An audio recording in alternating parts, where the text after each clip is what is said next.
بصي بقى يا قطة، هنستخدم ده عبارة عن عرق سوس مطحون، وطبعا بتجيبيه وبتغربليه علشان او بتفلتريه، شايفين؟ عشان يكون شكله كده، علشان ما يضايقكيش وانتي بتفردي المكونات او الماسك على بشرتك.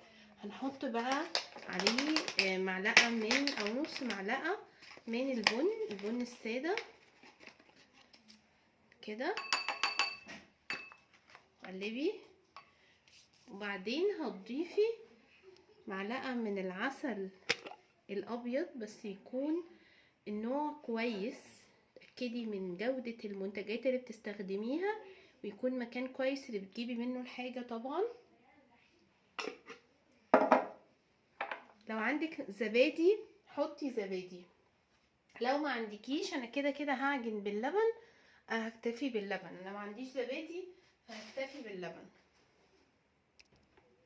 هعجن بقى بالحليب، ولو عندك ممكن لبن بودر ضيفي، لو عندك زبادي ضيفي. كل دي حاجات موضوع كبير، ماسك ده موضوع كبير جدا. كل دي حاجات هتخليكي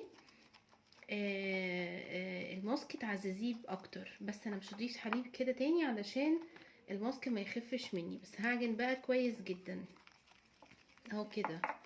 الماسك ده هقول لكم ان هو بديل حقن النضاره، بديل فوري لحقن النضاره. هيشيلك التجاعيد، هيديكي نضاره، ممكن تستخدميه على ايدك وعلى رجلك. لو عندك تجاعيد او شكل ايديكي مضايقك ممكن تحطيه على ايدك.